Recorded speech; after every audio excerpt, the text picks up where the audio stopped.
buckle up, folks, because today we're diving headfirst into some pretty wild theories. Yeah, we're going to be exploring a book that's, well, packed with controversial ideas. That's right. Secret Societies and Psychological Warfare by Michael A. Hoffman II.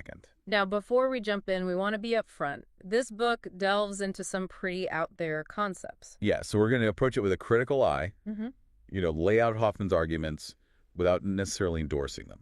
Think of us as your skeptical tour guides through this labyrinth of intrigue, carefully examining each twist and turn. Exactly.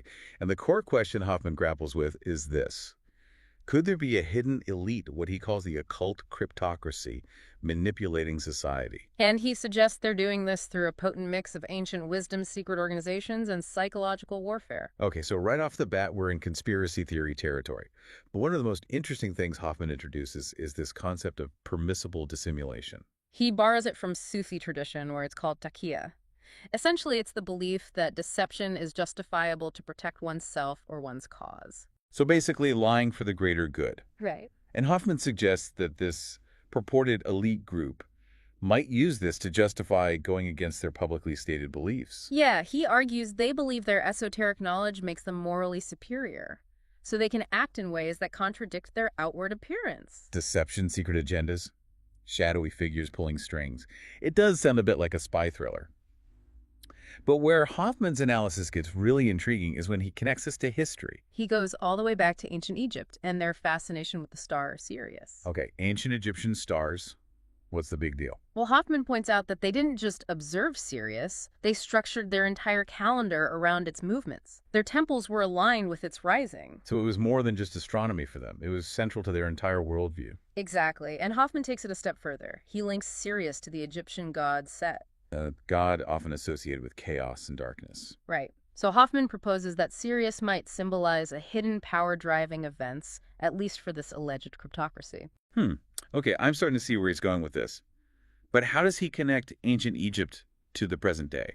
Well, he points to the prevalence of the five-pointed star even today. Which is everywhere, Yeah. right? From flags to corporate logos. Exactly. And figures like Albert Pike, a prominent Freemason, connected the five-pointed star to Sirius. So Hoffman's suggesting that this symbol represents the enduring influence of this ancient Egyptian occult current. It's a bold claim for sure, but it makes you think about the power of symbols and how they can persist across time and cultures. And Hoffman doesn't stop there. He brings in a figure who's like a real-life Indiana Jones mixed with Merlin the Wizard John Dee. Dee was an Elizabethan mathematician, astrologer, and spy. A fascinating character, to say the least. Yeah, a true Renaissance man. But Hoffman focuses on Dee's interest in cryptography, particularly texts like Steganographia and the Soiga. And get this, Dee's supposed code name was Dil07. No way. Like Well- James Bond. Seriously. Seriously. It makes you wonder about the real-life inspirations for those stories. But Hoffman uses Dee to illustrate a broader concept he calls revelation of the method. Which sounds ominous. What does he mean by that? He argues that this supposed cryptocracy is intentionally revealing its secrets. They're not even hiding anymore. Why would they do that? If they're so powerful, why not stay in the shadows? Hoffman suggests they're so confident in their control that they're basically flaunting it. They believe a desensitized public won't resist. Wow. So it's like a form of psychological domination. They're showing us their power knowing we're too distracted or complacent to do anything about it. That's one interpretation, and it's certainly a chilling thought. But Hoffman doesn't just leave it at abstract concepts. Yeah. He connects this revelation of the method to specific cultural trends and events, even movies, like Stanley Kubrick's 2001, A Space Odyssey. He analyzes the film as an allegory for the cryptocracy's goals, emphasizing the themes of evolution and the transformative power of the monolith. Okay, that's one way to look at it. 2001 always did have a kind of eerie, enigmatic vibe to it. Right. And Hoffman also points to something we often overlook, the mislabeling of the year 2000 as the start of the new millennium. Wait, the year 2000 was the new millennium, wasn't it? Technically, no. The new millennium actually began in 2001. Huh.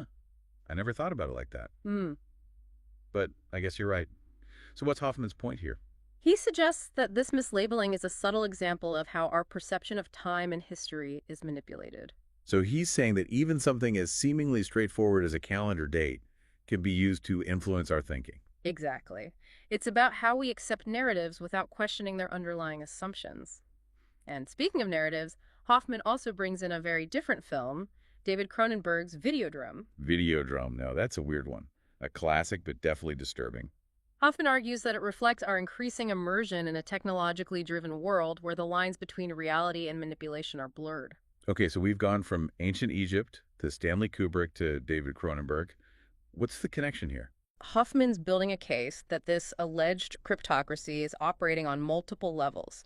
They're influencing our perceptions through symbols, through history, through technology. And they're not afraid to reveal their methods because they believe we're too distracted to notice or too powerless to resist. It's a pretty unsettling picture, but it does make you think about the forces that shape our reality and how much control we actually have over our own lives. Yeah, it's a lot to process. We've only just scratched the surface of Hoffman's analysis. And things are about to get even darker as we delve into his ideas about ritual murder and what he calls the lone net syndrome. Buckle up, folks, because we're going deep into conspiracy theory territory. This is where Hoffman's analysis takes a truly unsettling turn. But it's also where his arguments become particularly challenging and thought-provoking. So stay tuned. Picking up where we left off, Hoffman argues that this manipulation goes beyond isolated incidents. Like he says, it permeates entire systems of thought, like scientism. Scientism. So Yeah. like the belief that science is the only valid way to understand the world. Yeah, exactly. He contends that it's often used as a tool, to advance the elite's agenda, but it's disguised as objective truth. So it's not just about controlling actions, but also shaping perceptions and beliefs.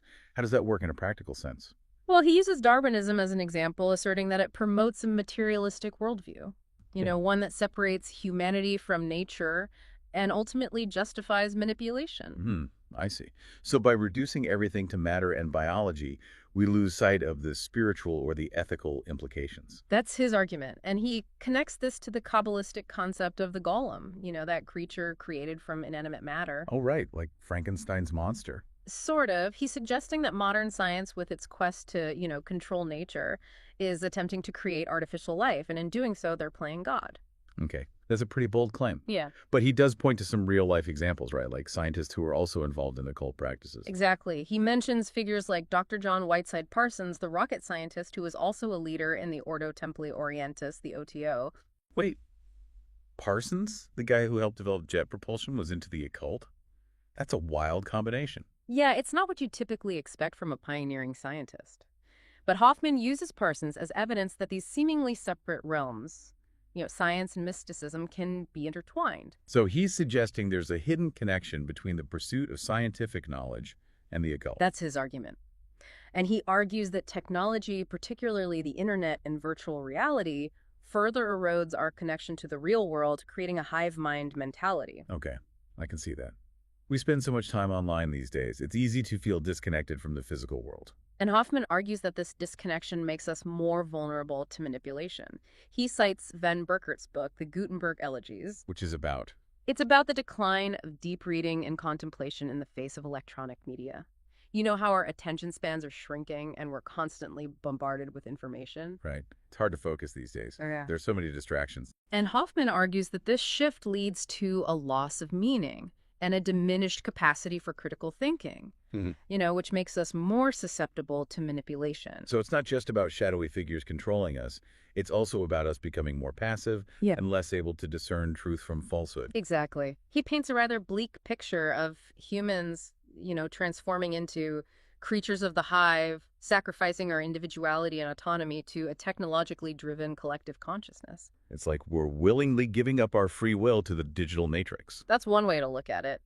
And Hoffman doesn't shy away from applying this framework to analyze specific events. Like he even delves into the Columbine High School massacre. Columbine? That's a sensitive topic. How does he approach it? He acknowledges the tragedy, of course, but he argues that the event reflects and perhaps even amplifies a broader cultural malaise, a desensitization to violence, and a blurring of reality. So he's not saying that the Columbine shooters were directly manipulated by some shadowy group. No, but he's suggesting that the cultural conditions that led to the massacre might have been influenced or exploited by those who benefit from chaos and fear. I see.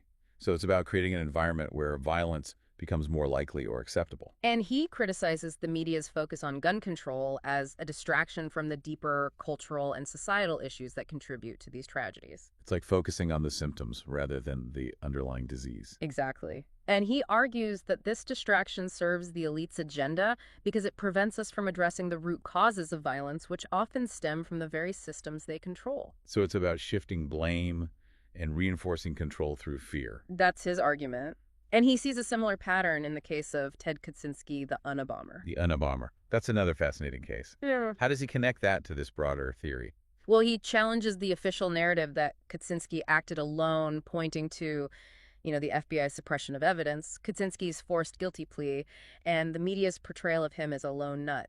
But if Kaczynski was part of a larger conspiracy, wouldn't he have revealed that during his trial? That's a good question.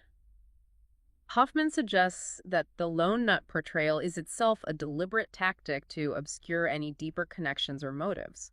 So it's like a way to discredit anyone who challenges the official narrative. Exactly. And Hoffman interprets Kaczynski's attacks, with their focus on technology and the destruction of the natural world, as symbolic acts that serve the elite's agenda. It's like he's saying Kaczynski was a pawn in a larger game. That's one interpretation. And he even draws a parallel to Joseph Conrad's novel, The Secret Agent, which features a bomb-making anarchist who seeks to destroy the idol of science. So it's a literary precedent for this idea of using violence to disrupt the established order. Exactly.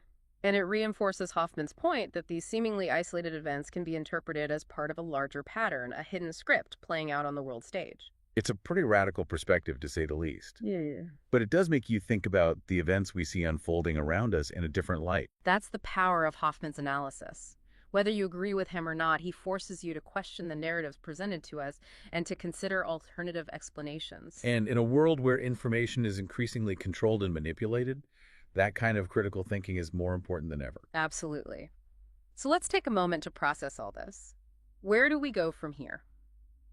If Hoffman's correct, how do we navigate a world where manipulation is so deeply ingrained in the fabric of our reality? Yeah, that's the million-dollar question. It's easy to feel overwhelmed like we're up against an enemy we can't even see, let alone defeat. Right. That feeling of powerlessness is understandable. But Hoffman doesn't leave us completely in the dark. He does offer some suggestions for how we can resist, even if it's an uphill battle. So what's the first step? Awareness. Recognizing that manipulation exists and understanding its various forms is crucial.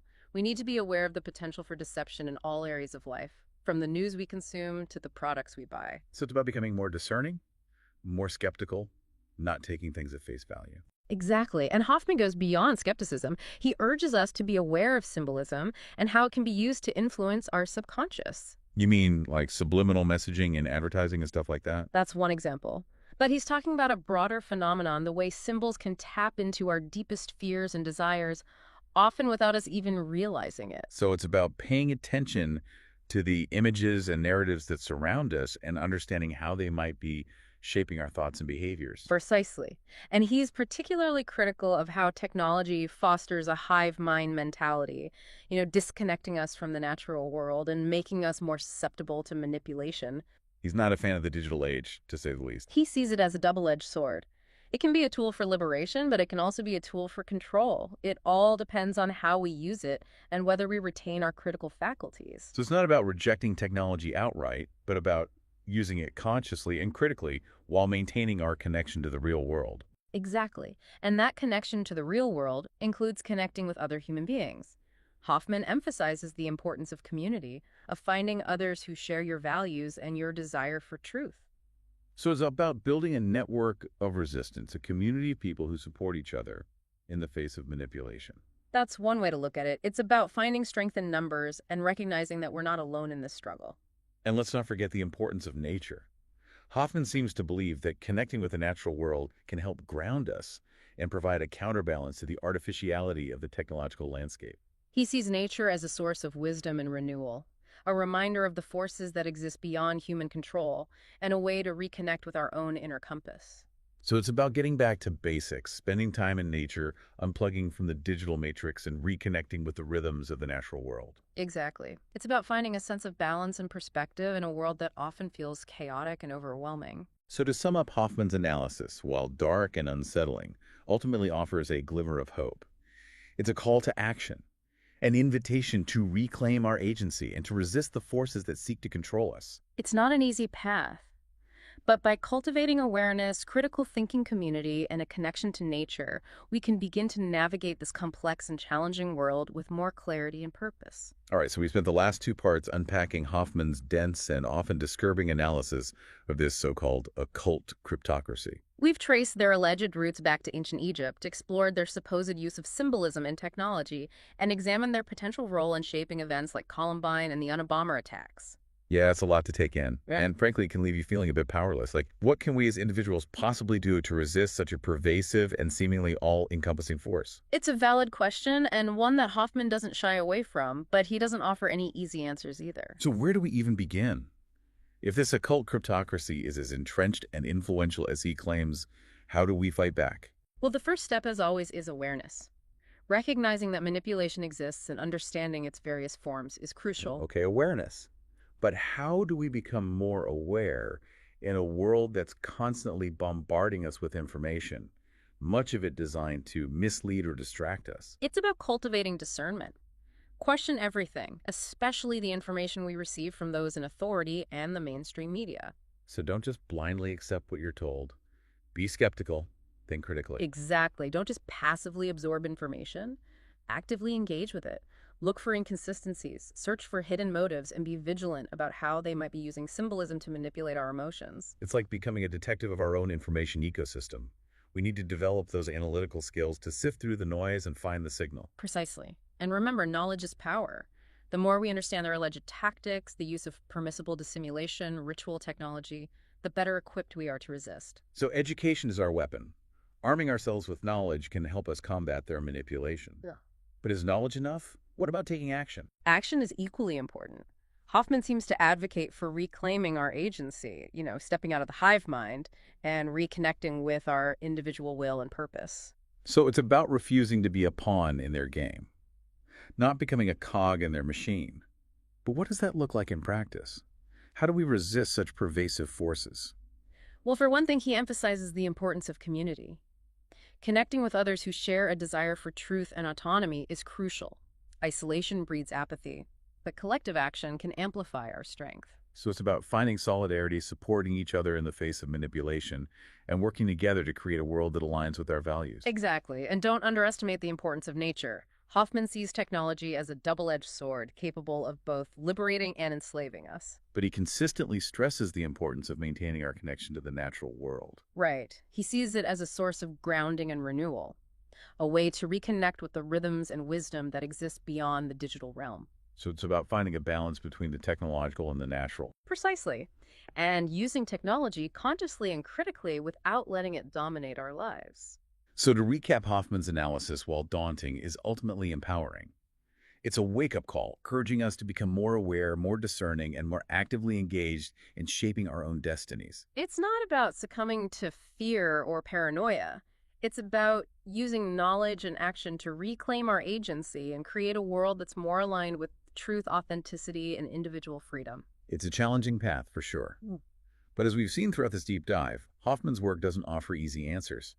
Instead, it presents a complex and unsettling perspective that demands our critical engagement. Whether you embrace it fully or not, his analysis serves as a powerful reminder that we're not merely passive recipients of information. We possess the capacity to question, to analyze, and to forge our own path. It's a call to awaken our inner rebel, to step out of the shadows of manipulation and into the light of conscious awareness.